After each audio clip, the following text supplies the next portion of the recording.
मैं कल इस्लामाबाद जा रहा हूँ। बड़ी चांस है कि ये जिस तरह के हालात हैं यहाँ, हालांकि मेरे कोई सब बेल है, मैं और बुशरा बेगम दोनों जा रहे हैं, वो भी बेल पे हैं, लेकिन कोई पता नहीं कि यहाँ क्योंकि कानून इसके ऊपर तो अमल हो नहीं रहा, तो किसी चीज पर मुझे अरेस्ट कर सकते हैं। तो चांस है कि मैं कल अरेस्ट हो जाऊंगा। लेकिन मैं एक चीज क्लियर करना चाहता हूं, क्योंकि इन्होंने एक पूरा प्रोपेगेंडा किया हुआ है ये गवर्नमेंट, अब तो सारा कुछ ही गवर्नमेंट चैनल्स बन गए ना, तो कोई है ही नहीं जो गवर्नमेंट का प्रोपेगेंडा नहीं कर रही। देखिए, समझ जाए कि केस है क्या, ताकि आपको सारों को एक अल कादर यूनिवर्सिटी का केस समझ आ जाए।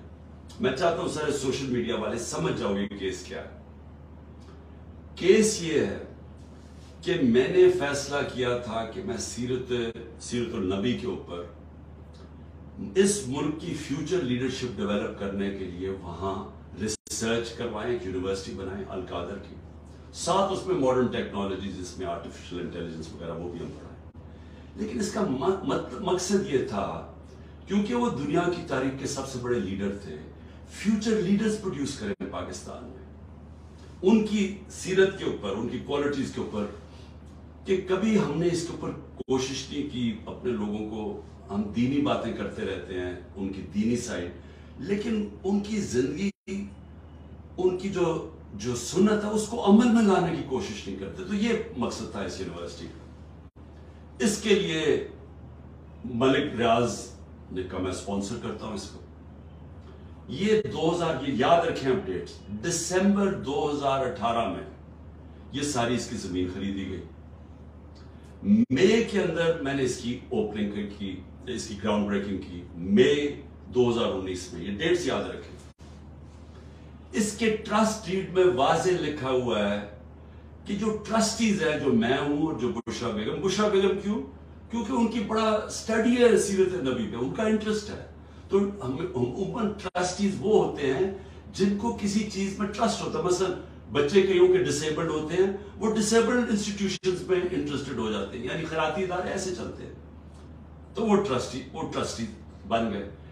उस डीड के अंदर लिखा हुआ है कि ट्रस्टीज को किसी किस्म का फायदा नहीं हो सकता, कोई तनख्वाह नहीं मिल सकती, कोई डिविडेंड्स नहीं मिल सकता, कोई वो जमीन जो है वो ट्रस्ट के नाम पे होती है, वो यानी ट्रस्टी का कोई किसी किस्म का उनको फायदा नहीं हो सकता, उस ट्रस्ट डीड के अंदर लिखा हुआ है।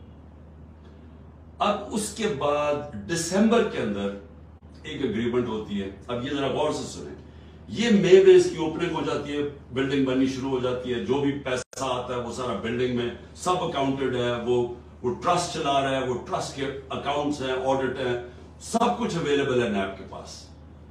अब होता क्या है कि दिसंबर के अंदर एक एग्रीमेंट साइन होती है मलिक रियाज की और इंग्लैंड का, जिसको एनसीए कहते हैं, उनका एक इदारा होता है इंग्लैंड के अंदर, उसके बीच में एग्रीमेंट साइन होती है। उन्होंने मलिक रियाज के अकाउंट्स फ्रीज किए होते हैं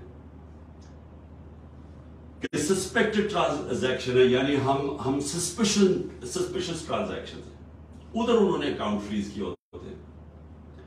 मलिक रियाज और एनसीए फैसला करती है आपस में सीक्रेट एग्रीमेंट में कि ये जो पैसे हैं 190 मिलियन पाउंड होते हैं, उसमें 190 मिलियन पाउंड, वो मैं जो सुप्रीम कोर्ट का जो अकाउंट था जिसमें मलिक रियाज ने पैसे देने थे, सुप्रीम कोर्ट ने कहा था फाइन दो, वो उसमें वो कहता कि मैं उसमें डिपॉजिट करता हूं।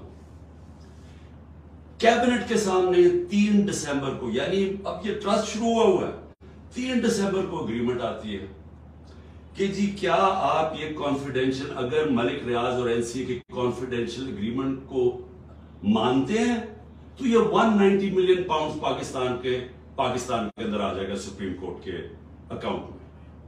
लेकिन अगर आप ये नहीं मानते और आप चाहते हैं कि इसको कंटेस्ट करना है, तो फिर आपको इंग्लैंड के अंदर इसके ऊपर केस करना पड़ेगा। अब वहां हमारे वकील बैठे होते हैं, हमारा लॉयर बैठे होते हैं, हमारा लॉ मिनिस्टर बैठे होते हैं, वो एडवाइज करते हैं कि पाकिस्तान $100 मिलियन बाहर लिटिगेशन में हार चुके हैं अब तक, और कोई चीज हम बाहर से रिट्रीव नहीं की, तो हमें बाहर पहले साबित करना पड़ेगा कि ये पैसा पाकिस्तान से मनी लॉन्ड्रिंग होके आया है। फिर और ये 5-6 साल केस चलेगा, और फिर अगर आप केस हार गए तो ये पैसा इंग्लैंड में रह जाएगा, ये कैबिनेट के सामने ये फैसला आया, या आप 190 मिलियन डॉलर पाउंड ले लें और पाकिस्तान के सुप्रीम कोर्ट में चला जाए, और या फिर ये पैसा आप कंटेस्ट करना चाहते हैं तो केस करके इंग्लैंड में अपनी करें, और अगर आप जीत जाते हैं 5-6 साल लगेंगे, पाकिस्तान आ जाएगा, लेकिन अगर आप नहीं जीतते तो वह इंग्लैंड में रह जाएगा। ये था फैसला। कैबिनेट फैसला करती है कि जी हमें 190 मिलियन पाउंड आ रहा है, कभी इतना पैसा आया नहीं, हम एक्सेप्ट कर जाते हैं। अब ये केस इन्होंने मेरे ऊपर क्या बनाया कि जनाब मैंने वो जो मैं, हालांकि मुझे जाती तौर पे फायदा हुआ है, मुझे जाती तौर पे कैसे फायदा हुआ है, वो जो 190 मिलियन डॉलर है वो आज पड़ा हुआ है सुप्रीम कोर्ट के अकाउंट में।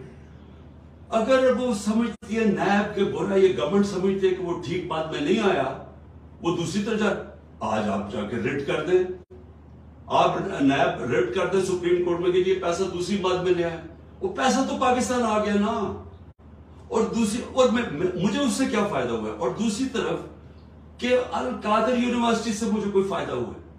अल कादर के सारे अकाउंट्स आपके पास पड़े हैं, मुझे कैसे फायदा हुआ है? ना मैं कुछ सैलरी लेता हूं, ना कुछ लेता हूं, मुझे किधर से फायदा हुआ है?